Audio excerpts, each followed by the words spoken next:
Alors, bonjour à tous. Bonjour à tous. Alors, nous avons le plaisir aujourd'hui de vous parler d'un sujet éminemment important qui est celui de la fluidité du parcours client de bout en bout, avec une thématique qui est celle de ne pas transformer le parcours du client en parcours du combattant. Donc, ce que nous vous proposons, c'est de nous présenter, puis de vous présenter la méthode avec laquelle nous avons travaillé et enfin de dérouler le sujet. Alors, on va commencer par se présenter. Tout d'abord, bonjour à tous. Je suis Zoé Perry. Je suis responsable des solutions et projets au sein de Majorel que j'ai rejoint il y a maintenant 3 ans. Et donc, je développe des solutions à valeur ajoutée pour nos clients, pour la relation client sur le canal des réseaux sociaux. Et je suis Julien d'Alcantara, directeur du développement, qui travaille et qui œuvre pour, on va dire, le développement de nos activités dans différents secteurs d'activité, dont celui de la banque, de l'assurance, du secteur public ou d'autres encore.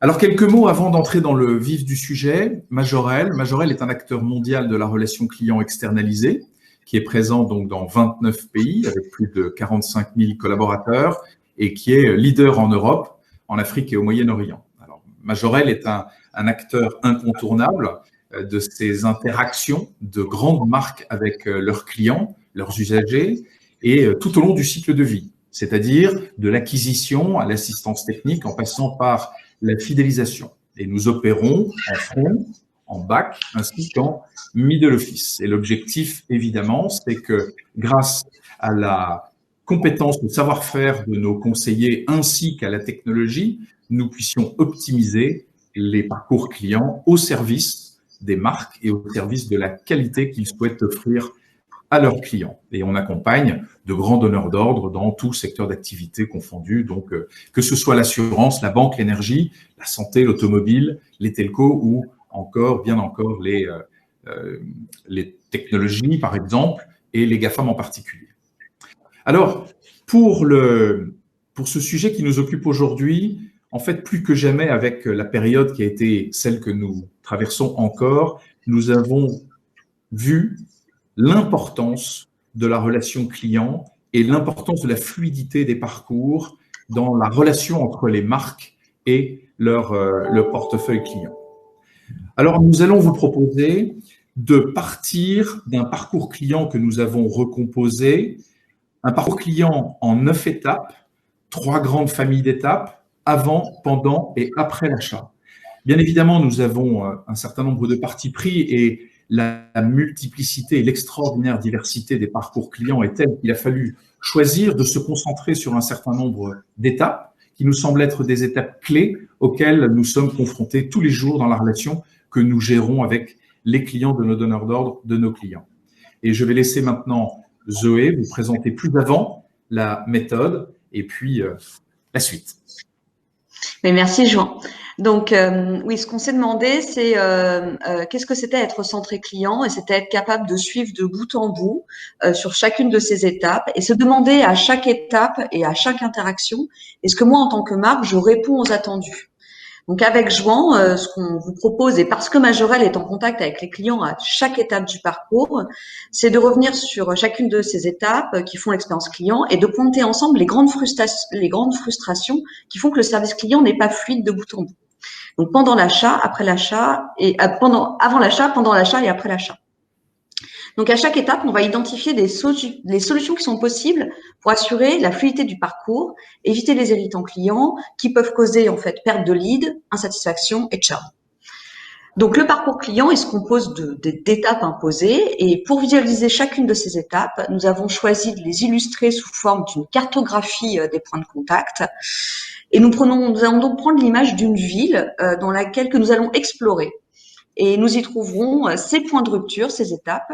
Et je vous propose de plonger ensemble dès maintenant dans cette carte et de nous arrêter sur les carrefours dangereux de l'expérience client.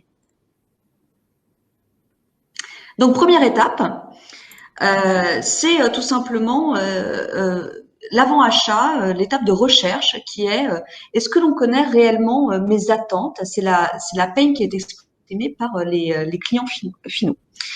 Cette première étape dans le parcours de recherche en avant-vente, on l'appelle en anglais le SMOT, excusez mon anglais, Zero Moment of Truth. Et c'est une phase durant laquelle le prospect accède à une multitude d'informations via les réseaux sociaux, via le web.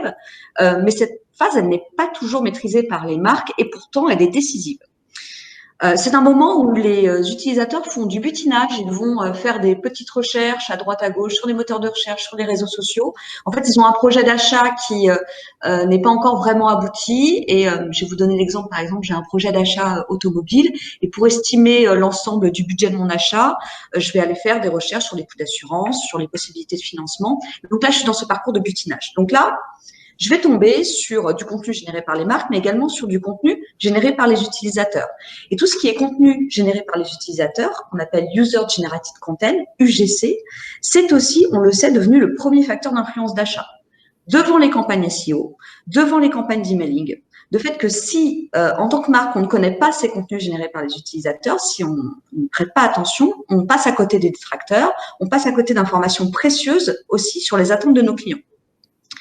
Donc, chez Majorel, on s'est rendu compte que la mise en place d'un monitoring pour étudier les parcours d'avant-achat, pour étudier les verbatim des clients, les avis des clients et tout ce qui est contenu généré par les utilisateurs, ça nous permet A, de confirmer les leads qui sont en place et B, de corriger éventuellement les produits et les services et corriger les campagnes marketing qui sont en place. Parce qu'en effet, analyser les parcours de recherche, ça nous permet de réconcilier aussi les données issues de parcours éclatés entre mobile, physique, desktop.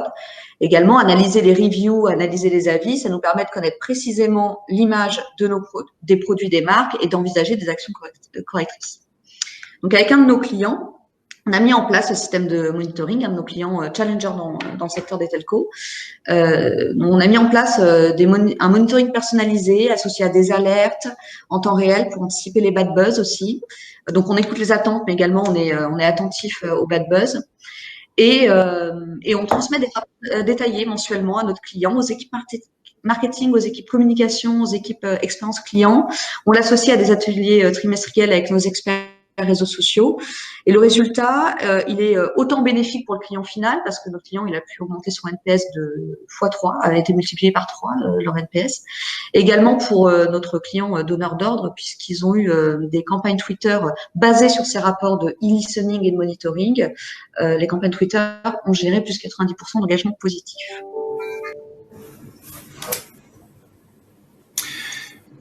L'étape suivante est également clé puisque le prospect, le client, à ce moment-là, va rechercher des conseils, va avancer dans sa démarche et il attend des marques, très clairement, d'être reconnu, d'être identifié. Et l'on voit qu'à ce moment-là, le simple fait de ne pas tenir compte de l'ensemble des échanges qui ont pu avoir lieu précédemment avec la marque est un irritant, est un point qui peut être un point de rupture. Donc là, très clairement, le client, le prospect, se pose la question de savoir si, oui ou non, on a oublié qu'il était un bon client. Et est-ce que oui ou non, les questions qu'il a déjà posées, est-ce que oui ou non, les échanges qu'il a déjà eus sont pris en compte pour que le conseil soit le plus ajusté, le plus précis, le plus personnalisé possible. L'une des difficultés, bien évidemment, c'est l'exploitation de l'historique et de toutes les données prospects que l'on a ou on n'a pas en base. Et on voit là que c'est un des actes de travail. L'unification et la centralisation des données, en général dans une fiche client unique, qui est rendue accessible aux conseillers, permet en temps réel d'ajuster le propos et d'offrir les bons conseils dans le cadre de ce parcours. Et encore une fois, le tout, quel que soit le canal utilisé par le client ou le prospect. Le besoin de proximité est en fait salué la plupart du temps, et on le voit dans les différents secteurs d'activité que sont la banque, l'automobile ou l'immobilier, qui sont des secteurs sur lesquels nous travaillons, et pour nos clients en particulier, qui mesurent la satisfaction post-appel en tenant compte du fait que justement l'ensemble des données ont été exploitées pour cibler et concentrer l'échange sur l'essentiel en y mettant les formes, bien évidemment, c'est-à-dire en y mettant la chaleur et en y mettant, tout ce qui va faire la proximité, eh bien, on atteint une satisfaction à chaud de 9 sur 10, ce qui est une très, très belle performance à l'issue des appels.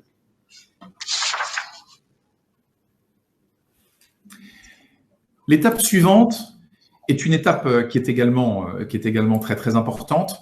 En fait, on se situe là dans ce que beaucoup de marques proposent à leurs clients, c'est-à-dire des essais, c'est-à-dire des rendez-vous en magasin. Et là, dans le cas présent, on a possiblement des points de rupture sur lesquels il faut être extrêmement attentif. Et le principal point de rupture vient de l'absence de lien. Si on prend le cas de l'automobile, on a la possibilité de prendre des rendez-vous en concession et on constate en fait que 31% des essais en concession n'ont pas été réalisés et que sur ces 31%, dans 89% du temps des cas, les essais non réalisés sont du fait du prospect. Pourquoi ? Donc, ça a été analysé et on pourrait très bien faire cette analyse, encore une fois, dans d'autres secteurs d'activité pour des rendez-vous, sur des rendez-vous en magasin. Eh bien, dans 89% des cas, c'est du fait du client et ça vient d'une absence de lien, d'une rupture du lien entre le moment où le rendez-vous a été pris, c'est-à-dire que les équipes commerciales ou les équipes de conseillers ont bien fait leur boulot, entre le rendez-vous qui a été pris et la date du rendez-vous en concession.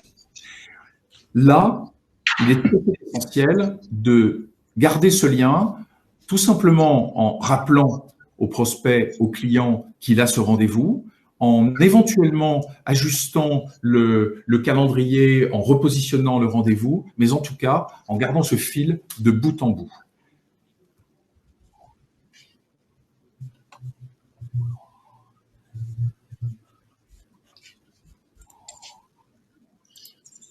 Alors, on voit là, on vient de passer ces trois premières étapes de l'avant-vente. Ces trois premières étapes de l'avant-vente, pardon, excusez-moi, j'ai une petite rupture de ligne, qui sont tout à fait essentielles et à l'occasion desquelles, de la recherche aux essais ou aux tests, on voit qu'on doit pouvoir monitorer toutes les actions, on doit pouvoir travailler sur l'ensemble des données, unifier ces données, centraliser les données pour que le prospect ait vraiment ce sentiment d'accompagnement, de proximité, de lien, de continuité et non pas de parcours avec couture. On parle beaucoup de parcours sans couture, mais on voit que dans cette phase amont, les points de rupture sont tout à fait significatifs et peuvent conduire finalement à un échec ou un arrêt dans le processus d'achat. Nous allons maintenant ouvrir la séquence qui est celle du rendez-vous de l'achat lui-même. Alors là, on est dans cette phase d'achat sur le moment justement où notre prospect a fait un devis et vient confirmer son devis, vient confirmer sa souscription. On a tous déjà vécu cette situation où lors de la souscription, par exemple, à un contrat d'assurance ou un contrat d'énergie, on remplit un premier devis sur un comparateur. Notre contact est attribué ensuite pour la qualification auprès d'un agent. Donc, un agent nous appelle pour la souscription. Et en fait, le conseiller commercial qu'on a à ce moment-là en ligne ne connaît pas notre situation et on doit répéter les mêmes étapes qu'on a déjà énoncées finalement dans le devis juste avant. Donc, trop souvent, les marques négligent que l'expression du besoin doit être réalisée plusieurs fois pour le client et que cela génère beaucoup de frustration. Et notamment aussi, on pense aux exemples d'achat immobilier où à chaque fois qu'on rentre en agence, à chaque fois qu'on se connecte sur la plateforme en ligne, on doit répéter nos critères de sélection d'achat. Un autre exemple serait aussi la réalisation du panier d'achat. On est sur ce moment où le lead est ultra chaud et est en train de se transformer. Parfois, il y a des abandons de panier pour cause d'erreurs de connexion à un espace client ou de difficultés de connexion à un espace client ou pas pour la perte de la connexion tout simplement. Les pourcentages d'abandon du panier sont importants. Également, quelque chose qui peut faire rater la vente à ce moment-là, c'est l'upsell qui arrive au mauvais moment. À ce moment de panier, on propose un autre service, un autre produit et en fait, cet upsell nous fait rater la vente. Pour notre client comparateur de contrats d'énergie en ligne, on a moins de 50% des simulations qui sont faites, des devis qui sont faits, qui aboutissent finalement sur une mise en relation via appel. Donc, on voit vraiment que ce moment de conversion du lead, même s'il est hyper chaud, c'est quand même un point de rupture. Et pour ce client, en fait, on s'est rendu compte qu'il y avait des solutions très simples, mais auxquelles on n'accepte pas toujours. C'est l'intégration de web services qui vont faire le lien entre le site web, donc les données qui sont rentrées sur le devis, et le logiciel de gestion de contact auquel a accès le conseiller commercial.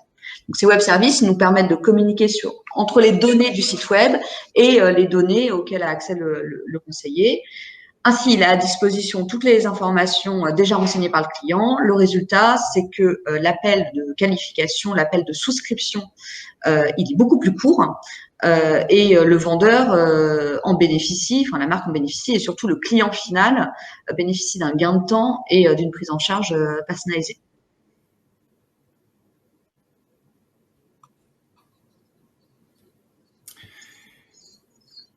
Grand moment de stress, la signature et le paiement. Voilà encore un point de rupture qui fait qu'on peut effectivement se retrouver dans la configuration d'un abandon à la caisse. Et on voit qu'on a tous vécu ça, comme le disait Zoé à l'instant. Et on voit que pour le client final, le besoin de rapidité est absolument essentiel. Éviter les allers-retours en point de vente pour remettre des pièces justificatives ou les télécharger 5 fois. Là encore, on est dans la connaissance client et la prise en compte des échanges qui ont eu lieu. Ce côté fastidieux, lourd et pénible est un moment qui peut être un point de rupture très significatif. Et la capacité à adapter le processus au client à cet instant précis pour à la fois, comment dire, l'aider à télécharger des pièces éventuelles, à gérer la procédure de signature en ligne, le cas échéant, ou tout simplement également à ajuster les modalités de paiement à ses propres contraintes. Ça peut être une date de prélèvement, ça peut être des montants, ça peut être un échelonnement. Tous ces éléments-là sont absolument essentiels. Et il y a des secteurs d'activité, comme par exemple l'octroi de crédit, où on voit qu'en passant de l'octroi du crédit en plusieurs jours, dans certains cas à quelques heures, a été un élément essentiel pour traiter ce point de rupture et éviter de perdre le client à ce moment clé. On le retrouve également dans d'autres secteurs d'activité qui peuvent être la gestion des abonnements dans le cadre de la presse ou du pay-per-view. Donc voilà, la diminution de 50% des délais de souscription et des délais de traitement qui constituent un élément clé de cette étape peut conduire les clients à petit à petit entrer dans une relation on va dire fidélisante. Et c'est essentiel pour le client, on le voit, de poser les bases à ce moment précis de la fidélisation.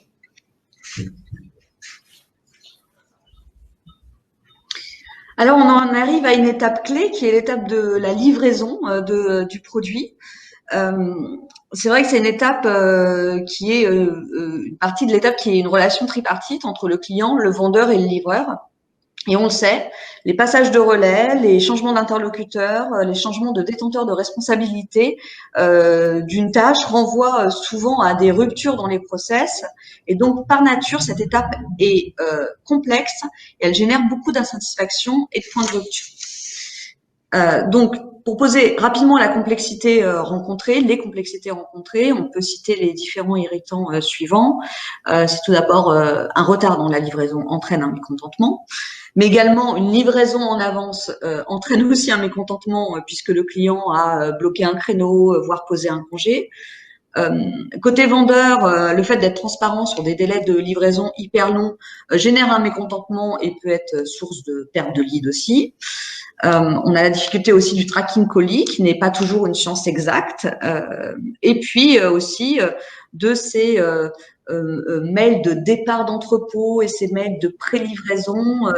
L'un vient du vendeur, l'autre vient du livreur. Et finalement, pour le client final, tout ça, c'est un peu mélangé et il y a un manque de clarté.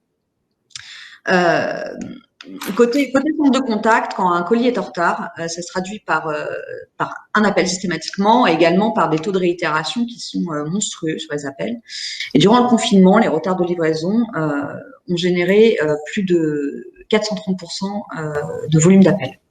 Donc, on le voit, c'est un point crucial. Et finalement, c'est au niveau du dernier kilomètre que tout est centralisé.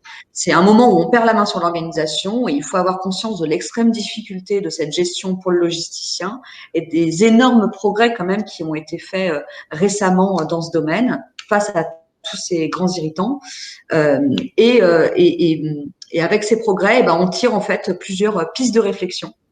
On voit qu'il y a plusieurs sujets qui sont à travailler et quel que soit le secteur dans lequel on est, il faut avancer sur ces pistes de réflexion. Alors, la première, ça va être de faire preuve de flexibilité.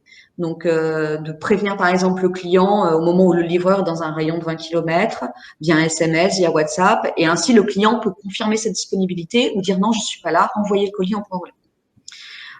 On a aussi d'autres pistes de réflexion qui sont sur la segmentation des produits. On va identifier les produits sensibles par leur volume, parce qu'ils sont gros tout simplement, ou par des produits sensibles parce que ce sont des produits de première nécessité ou qui demandent un fort investissement financier. Et donc, à partir de cette segmentation des produits, on va développer des partenariats avec les logisticiens pour mettre en place une approche premium sur la livraison en fonction de la sensibilité du produit. Donc, on a l'exemple d'un produit qui est plutôt sensible, hein, qui est l'achat auto. On a mis en place avec un de nos clients auto un process qui est de tenir informé chaque client toutes les 24 heures maximum. Donc, tous les jours, on communique proactivement avec le client pour lui dire où en est la livraison de son véhicule en concession. Ainsi, on évite un surplus d'appels et on évite de générer de la frustration également. Et c'est d'ailleurs le même agent qui va suivre le dossier de A à Z et qui va contacter le client final. Donc là, on met en avant aussi, au-delà de la communication proactive, on met en avant cette qualité relationnelle de l'agent qui va avoir une prise de recul supplémentaire que juste un logiciel qui va nous dire votre colis est en point A ou votre colis est en point B. L'agent il peut prendre du recul et dire ah bah je vois que votre colis ou votre véhicule il est dans tel centre de tri et que je sais que ce centre de tri il est souvent encombré. Et donc, l'agent, il va sortir des process et il va apporter cette petite information en plus qui va montrer l'implication. Donc, voilà, on tire des pistes intéressantes. Là, c'est l'exemple du secteur auto avec de la communication proactive, avec de l'empathie plus de la part des agents qu'on a en ligne. Mais ce sont clairement des fils à tirer pour résoudre cette insatisfaction concernant les livraisons. Et ces pistes de réflexion, on les engage avec nos clients et avec la récente crise de la Covid, nous sommes mobilisés et on accélère sur ces points-là énormément. Donc, voici pour la petit point sur notre parcours. Voici pour la partie pendant l'achat. Donc, on a cette partie de la commande où on va veiller, par exemple, par les web services en centralisant les informations, en faisant en sorte que l'information aille bien d'un point A à un point B. On va veiller à ce que le conseiller commercial il ait déjà tous les éléments qui sont déjà renseignés par le prospect ou par le client et éviter cette frustration qui est de répéter son besoin à chaque fois. On a également ce point clé qui est sur les délais de traitement, sur la signature, sur le paiement qui génère beaucoup de stress chez le client final. Et donc là, on va faire en sorte d'accélérer les décisions afin de sécuriser ce point de parcours spécifique qui est vraiment crucial. Et enfin, on a cette partie livraison où là, comme je vous l'ai dit, il y a énormément de pistes de réflexion qui sont en cours pour mettre en place ces process qui vont donner de la visibilité pour rassurer le client. Et donc, on passe sur la dernière partie qui est l'après-achat où notamment, on va s'arrêter sur ce premier point du parcours après-achat qui est je veux partager mon expérience par rapport à mon produit. Donc, le besoin de partager son expérience, il est naturel. On le voit avec le phénomène du bouche à oreille, tout simplement. Et les réseaux sociaux, c'est un peu le bouche à oreille digitalisé. Donc, il y a une volonté de rechercher des conseils quand on cherche à acheter. Il y a une volonté d'en donner une fois qu'on a réalisé notre achat. Et de fait, les clients vont vouloir partager leur expérience sur les réseaux sociaux et ils le feront sur les plateformes qui sont mises à leur disposition. Et par défaut, on va se retrouver sur les plateformes publiques, sur des forums qui ne sont pas forcément ceux de la marque, qui ne sont pas forcément modérés. Donc, on peut y trouver des informations sur ces forums publics qui n'ont rien à voir avec le produit. On peut y trouver des paroles non modérées, donc des propos violents. Et surtout, sur ces forums publics, l'information n'est pas éditorialisée, elle n'est pas classée. Donc, c'est très dur de s'y retrouver, de savoir où est-ce que je peux partager, où est-ce que je peux trouver mon information. Donc, pour expliquer comment les marques elles peuvent favoriser ces discussions, on va prendre l'image des salons de discussion. Pour faire un salon de discussion, générer des discussions autour de ma marque, soit je vais profiter du salon de discussion des autres, c'est-à-dire le salon Facebook, le salon Twitter, le salon Instagram, et je vais y installer quelques canapés au nom de ma marque et les utilisateurs pourront discuter de ma marque sur ces canapés. Ou alors, j'ouvre mon propre salon. Qui est j'ouvre mon forum, j'ouvre mon blog sur lequel j'ai la main entièrement de bout en bout et sur lequel mes clients vont pouvoir discuter de façon maîtrisée. Je vais pouvoir animer cette communauté moi-même et je vais pouvoir complètement maîtriser ce qui est dit dessus, tout en restant transparent parce qu'on le sait, les commentaires négatifs bien répondus sont des facteurs d'influence d'achat.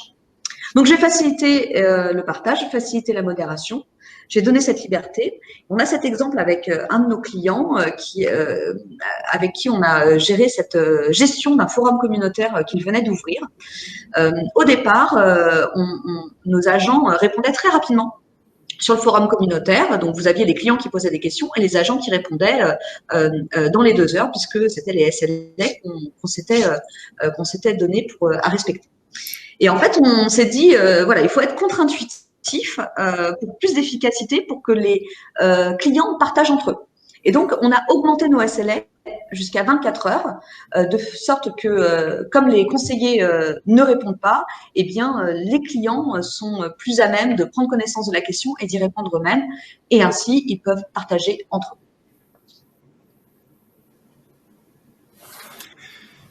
Nous sommes là à un moment clé, comme vous venez de l'entendre. Donner la voix au client est un moment essentiel, d'autant qu'aujourd'hui, si on ne la lui donne pas, il la prend et sur la place publique. Le traitement des réclamations dans ce parcours est aussi un élément très fidélisant. Et pour vous donner un chiffre clé, les problèmes récurrents représentent 38% des irritants clients.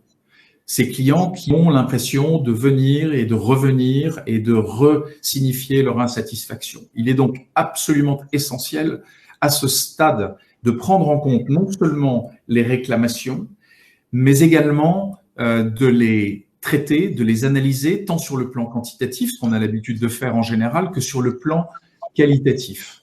Et donc, laisser le client mécontent sans considérer son insatisfaction, ni même s'excuser, c'est finalement s'exposer, là encore, à un point de rupture, en tout cas dans le parcours, on va dire, d'achat, mais également de fidélisation. Puisque, comme vous l'avez constaté, tout au long de ce parcours client, l'enjeu consiste à poser les bases d'une relation fidélisante, en étant extrêmement sensible à chaque instant et à chaque moment on va dire, de cette relation. Donc, plusieurs axes de travail, bien évidemment. On ne va rien vous apprendre sur la nécessité, là encore, de traiter justement, c'est-à-dire de répondre aux réclamations en fonction de l'expression qui a été faite par le client. En revanche, il y a un point qui est intéressant, qui est celui du rappel des clients mécontents. Autrement dit, c'est une façon de montrer qu'on va vraiment les écouter et tenir compte de ce qu'ils ont pu vivre pour améliorer leur future expérience. Et donc, cette expérience qu'ils vont partager, évidemment, comme on vient de le voir, sur les réseaux sociaux en particulier. 2 illustrations. Nous travaillons dans le cadre d'un programme de fidélisation internationale pour une compagnie aérienne et dans le cas présent, on rappelle évidemment l'ensemble des clients qui ont des niveaux d'insatisfaction élevés, évidemment après analyse suite à l'attribution de ces motifs d'insatisfaction sur l'ensemble des retours, et on rappelle donc les clients. Et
c'est enfin, pourquoi pas, l'attribution d'un geste commercial. Alors bien évidemment, on a encore une part significative à ce stade de clients qui peuvent rester insatisfaits, 15, 20, 30, 40% des clients qui peuvent rester tout de même mécontents. Mais quand même, on constate que incontestablement, le simple fait de rappeler le client est une façon d'en créer une relation on va dire dans l'avenir et de façon fidélisante.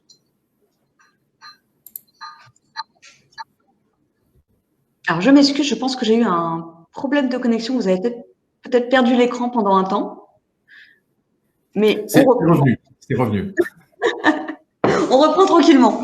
Et de toute façon, on arrive sur cette dernière étape de notre parcours client, qui est cette étape de fidélisation. Comme on l'a vu, comme on l'a évoqué précédemment, ce cercle de parcours, il est vertueux, particulièrement si on mène l'effort jusqu'au bout, jusqu'à cette étape de fidélisation. Et sachons-le, fidéliser un client, c'est 7 fois moins cher que d'en acquérir un nouveau. Seulement, attention au programme de feed galvaudé. Un bon programme de feed, c'est récompenser ses clients, mais c'est aussi programmer la centralisation de toutes les actions, que ce soit la transaction, mais également le passage en magasin, des actions d'engagement sur les réseaux sociaux, des parrainages. Donc, trop souvent, les programmes de feed se limitent à récompenser la transaction uniquement et pas ces autres actions qu'on va appeler les actions émotionnelles. Et on se rend compte qu'on identifie de plus en plus des typologies de clients qui attendent des récompenses transactionnelles, mais aussi attendent des récompenses sur cet émotionnel. Et donc, avec la mise en place de ce type de programme de feed qui combine les deux, on retire des vrais bénéfices sur les paniers d'achat. Donc, on a par exemple un client retailer dans le secteur de la beauté qui a lancé ce nouveau type de programme de feed en partenariat avec Majorel. Et il y a eu tout d'abord une intégration de leur base de données clients et adhérents à une newsletter. On leur a demandé est-ce que vous avez envie de participer à un nouveau programme de fidélisation. Donc c'était un opt-in rewardé parce qu'on voulait vraiment avoir uniquement des clients super engagés dans ce programme. En fait, il y a 99,8% des clients qui ont répondu oui, on veut faire partie de ce programme de fidélisation. Et donc, on voit qu'il y a clairement une envie d'être fidélisé. Et en un an, la base client, elle a été multipliée par 2. Donc, il y a vraiment cette attente de la part des clients finaux d'être fidélisés. Et avec un an de recul sur ce programme, on a analysé les données et on se rend compte que la proportion de statut d'ambassadeur, qui est le plus haut des statuts, représente 6,2% du programme. Et donc c'est une très bonne proportion sur le programme. Et en fait, ces clients au statut VIP, ils ont un panier qui est 4 fois plus élevé que le panier normal. Alors 6,2, ça peut paraître peu, mais si on regarde d'habitude les programmes de feed, vous avez toujours une grande partie, qui est environ 90%, qui reste au statut 1 de la fidélité, qui reste dans le statut 1 du programme, donc le statut je découvre. Et après, on a trois autres statuts. Et il est très rare qu'on ait des clients qui aillent jusqu'au dernier statut, qui est le statut VIP. Et là, on a 6,2% des clients qui sont sur le statut VIP. Donc, c'est énorme. Et avec un panier multiplié par 4 pour ces clients-là, ça fait vraiment la différence en termes de chiffre d'affaires et en termes de marge. Et on sait que cette réflexion, il faut l'avoir, évidemment c'est évident dans le secteur de la beauté et dans le retail en général, mais sur d'autres secteurs comme la banque et l'assurance, c'est également des pistes qu'il faut aller chercher.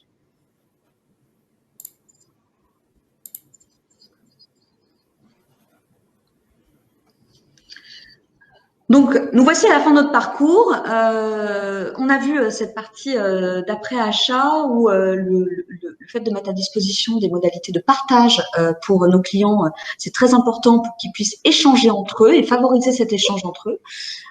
Comment modérer, animer cette communauté. Il y a également cette partie réclamation.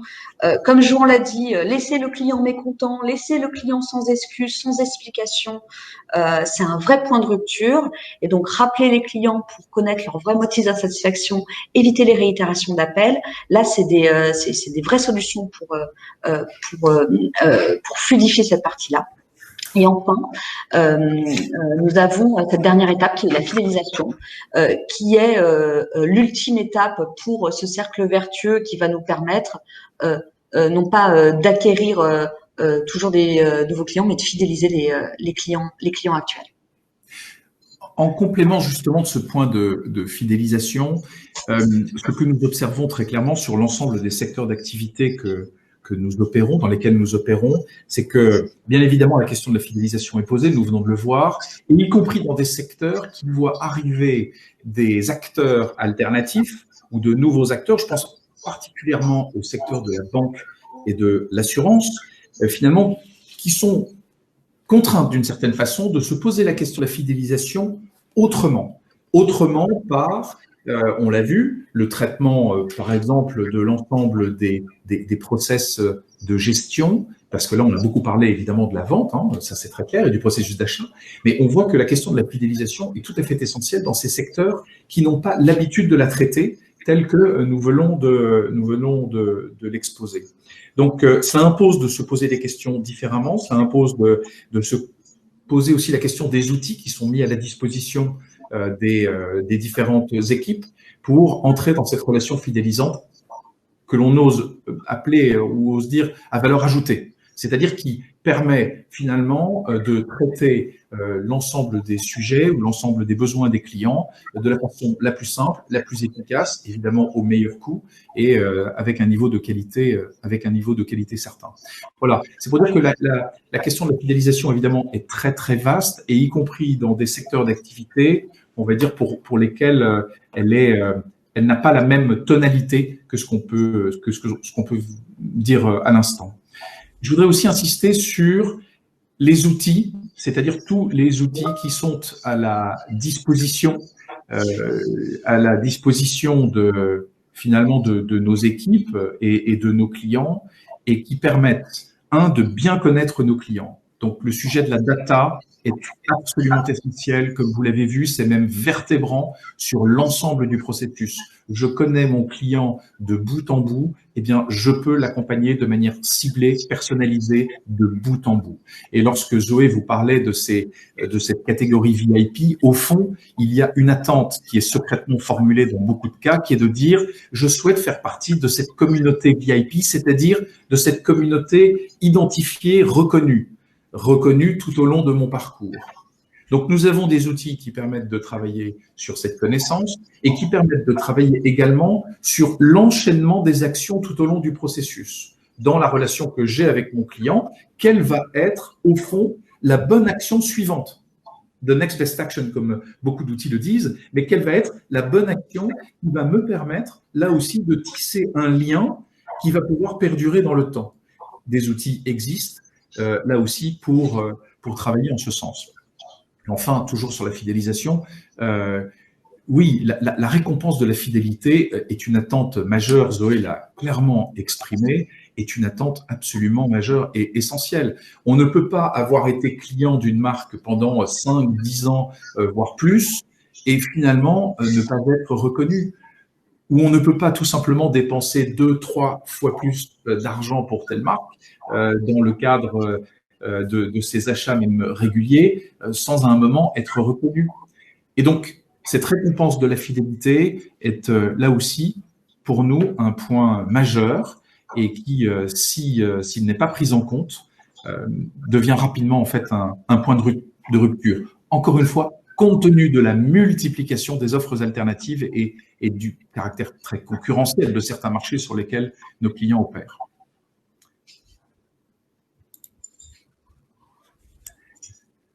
Voilà.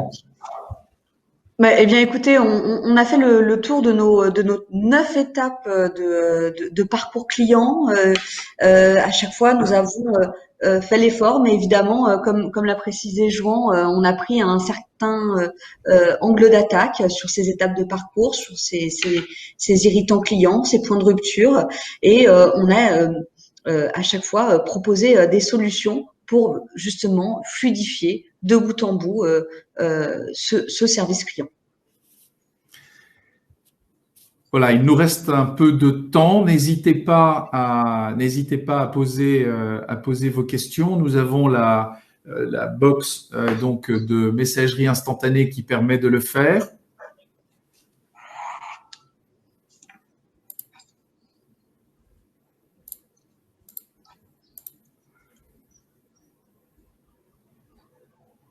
Alors, je vois une question. Le SAV est-il inclus dans votre brique réclamation? Alors, effectivement, le SAV est un service essentiel et il intervient souvent, on va dire, après une réclamation ou au moment même du traitement d'une réclamation. Le tout est de savoir si ce SAV est un SAV en ligne, est un SAV in situ en magasin ou autre. Oui, c'est bien intégré dans le traitement de la réclamation, mais il n'y a pas. Il y a deux types de SAV. Il y a un SAV qui vise à traiter un point d'insatisfaction, et puis il y a le SAV qui consiste à accompagner. Je vais surtout insister sur l'accompagnement. Dans beaucoup de cas, finalement, on a des clients qui reçoivent ou achètent en magasin ou reçoivent leur colis et peuvent se retrouver démunis. Donc, il ne s'agit pas nécessairement d'une réclamation, mais il s'agit simplement, là encore, de renforcer le lien et d'être très, très attentif au lien qu'il a tissé avec la marque en la choisissant. Donc, on intègre effectivement à ce stade, c'est un point essentiel, le traitement de la relation et tout l'accompagnement. Et l'accompagnement en ligne post-achat fait partie de ce lien tout à fait nécessaire qu'il faut renforcer au titre de la fidélisation et qui vise justement à ce que le parcours soit sans couture de bout en bout. J'espère avoir répondu à la question. Visiblement, oui.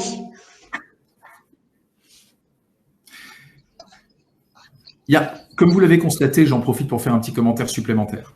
En fait, sur chacune de ces étapes, il est possible de mesurer l'efficacité de votre action, si je puis dire, de notre action, dans le cas où nous opérons pour le compte de marque. Mais il est tout à fait possible de mesurer les effets de ces actions. Vous avez vu tous les indicateurs qu'a évoqué Zoé, et ce qui permet de travailler sur chacune des étapes de façon très objective et de façon vertueuse. Alors, je vois une autre. Je n'ai pas compris l'intérêt de laisser plus de temps aux agents pour répondre sur le forum, pour laisser les clients répondre entre eux, dans l'intervention de Zoé. Alors oui, Roberto, je vais revenir sur le sujet parce qu'en effet, c'est contre-intuitif de faire ça, mais vous avez raison, je vais repréciser cette partie. Donc, on ouvre un forum communautaire sur lequel on va proposer à nos clients de poser leurs questions et également, étant donné que c'est communautaire, on va laisser l'opportunité aux clients de répondre aux questions de leur pairs. Nous avons également une équipe d'agents qui sont disponibles sur ce forum communautaire pour répondre au cas où les clients n'aient pas eux-mêmes la réponse. Seulement, c'est vrai que nous fonctionnons avec nos habitudes qui sont que nos agents doivent répondre dans des SLR restreints, doivent répondre dans des délais de 2 heures. Généralement, sur les canaux digitaux, c'est 2 heures, voire moins d'1 heure ou moins de 20 minutes sur Twitter et Facebook. Donc là, on s'était donné un objectif de répondre en moins de 2 heures et finalement, on s'est rendu compte que les clients n'avaient pas le temps en 2 heures de prendre connaissance de la question et d'y répondre. C'était trop rapide pour eux puisqu'ils n'étaient pas dédiés sur le forum de la marque. Donc, on a augmenté ce SLA à 24 heures pour nos agents de manière à laisser la communauté échanger entre elles et à laisser l'émulation se faire sans nous. Donc, on s'est un petit peu retiré du débat pendant un certain temps. Est-ce que c'est plus clair ainsi? Ok. Alors, ce qui est intéressant, Zoé, c'est de préciser que ça ne s'est pas fait du jour au lendemain. En fait, c'est ça qui est intéressant, c'est qu'à partir du moment où on ouvre le salon, c'est-à-dire l'image qu'a reprise Zoé tout à l'heure, à partir du moment où on ouvre le salon, il faut laisser le temps aux gens de s'installer, de découvrir l'endroit, de s'approprier finalement cette plateforme. Et donc, c'est progressivement qu'on est passé de ces 2 heures à ces 24 heures pour justement laisser la respiration s'installer et laisser l'échange s'installer. et ce qui a été salué par la communauté qui, en fait, l'a clairement perçu. Et donc, c'est un autre lien qui a été tissé avec elle. Donc, voilà, c'est totalement contre-intuitif, c'est ce qu'on soulignait, mais c'est très efficace.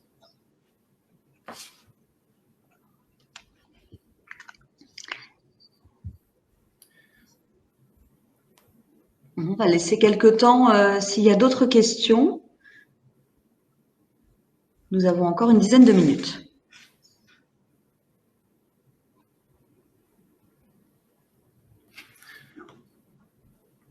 Est-ce que vous souhaitez faire un retour sur une étape particulière que nous aurions balayé peut-être un petit peu vite?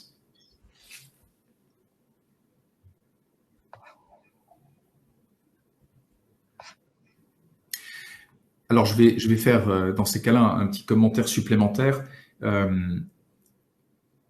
Dans la digitalisation, dans la dématérialisation des échanges, ce que nous observons, c'est qu'il est tout à fait essentiel de garder un lien humain.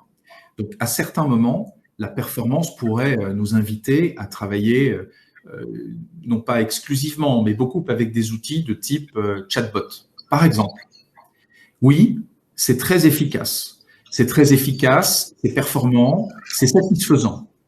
Mais il est très important, au moment où le client a besoin d'un échange qui ne soit pas orthonormé, en quelque sorte, d'avoir un conseiller, quelqu'un qui puisse justement faire preuve d'écoute, d'empathie, on va dire, d'envie d'aller plus loin pour justement renforcer le lien entre le client et la marque. Donc, c'est toujours un équilibre en fait à bâtir entre la performance, certes, mais également la nécessité d'avoir ce lien qui, à un moment précis, doit être justement un lien humain. Si vous voulez, c'est un petit peu dans un secteur d'activité comme celui de l'assurance, le grand temps fort de la gestion de sinistres. C'est-à-dire qu'au moment, on peut faire énormément de choses de façon automatique, on peut dématérialiser, envoyer plein de choses, plein de documents qui vont être traités par du RPA, donc de l'automatisation robotique par exemple, avec de l'intelligence artificielle, oui, mais à un moment particulier qui est un moment très très fort, qui est celui de la gestion d'un sinistre, il faut absolument qu'il y ait un contact à un moment qui soit un contact humain. Et voilà, et donc ça c'est un petit peu ce qu'on peut retrouver ici ou là. Je vois une autre question. Quels sont les autres moyens d'engagement qui permettent le partage de l'achat sur les réseaux sociaux? Alors, on a plusieurs fonctionnalités qui peuvent être mises en place et plusieurs process également dans les réponses qui peuvent favoriser, je dirais pas uniquement le partage de l'achat, mais le partage de l'expérience du produit.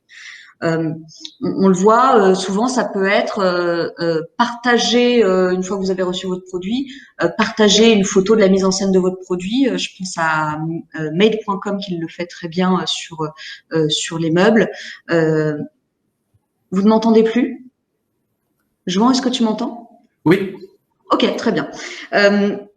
Donc, ça peut être voilà le partage de photos qui mettent en situation les produits et qui permet la publication de ces photos de produits sur le site web ou sur les réseaux sociaux. Ça peut être des campagnes de hashtag, partagez votre produit avec tel hashtag, des campagnes qui peuvent être éphémères, qui peuvent se partager sous forme de story.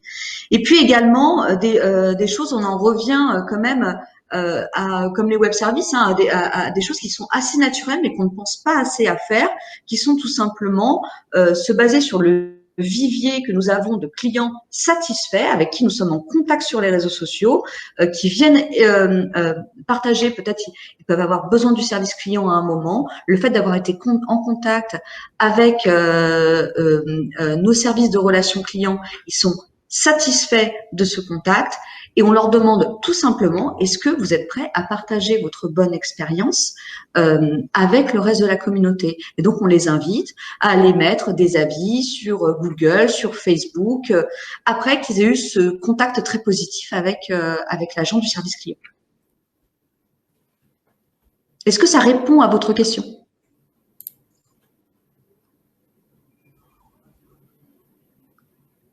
C'est bon.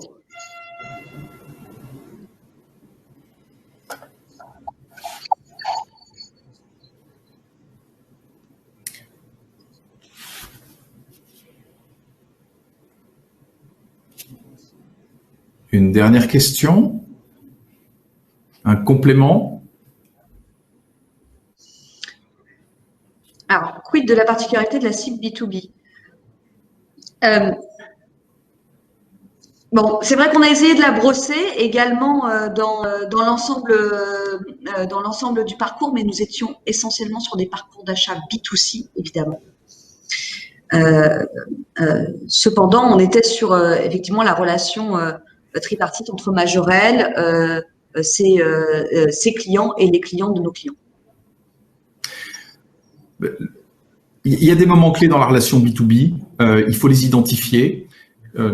Et typiquement, dans la relation B2B, les temps forts tournent autour de la négociation, tournent autour de la contractualisation, tournent autour du traitement des conditions financières et contractuelles. Et enfin, on peut aller jusqu'au recouvrement. Et là, c'est vrai que l'expérience que nous avons dans quelques secteurs d'activité du recouvrement amiable montre à quel point, à la fois d'ailleurs dans le B2C, mais dans le B2B, c'est un temps très fort qui a de nombreux irritants et qui peut être en fait le terreau, là aussi, d'une relation fidélisante. L'idée du recouvrement, que ce soit pour une entreprise ou que ce soit pour un particulier, c'est de retrouver une situation saine et qui soit gérable pour les deux, donc pour le client comme pour l'entreprise. Et le simple fait de rechercher des conditions de paiement, des étalements, de nouvelles échéances, etc., est un facteur clé. Donc, bien sûr, il y a des particularités et je ne voudrais pas les résumer à celles-ci, mais c'est pour dire qu'il faut, de la même manière que nous l'avons fait, prendre le temps, et c'est ça l'un des enjeux, prendre le temps de bien décortiquer finalement le parcours client pour irriguer la réflexion, et identifier très clairement les points de rupture.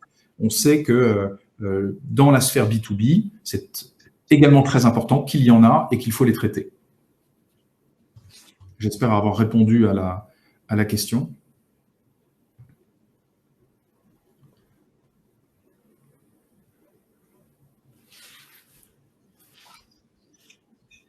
Oui, merci. Merci.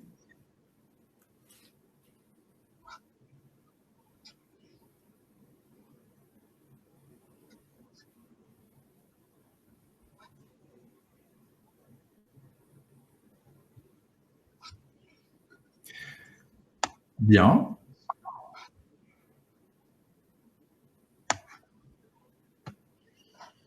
Eh bien, on va pouvoir peut-être vous libérer s'il n'y a pas d'autres questions. En tout cas, n'hésitez pas à nous adresser d'éventuelles questions après ce webinaire. Nous vous répondrons avec plaisir. Merci à tous pour votre attention. Merci à tous.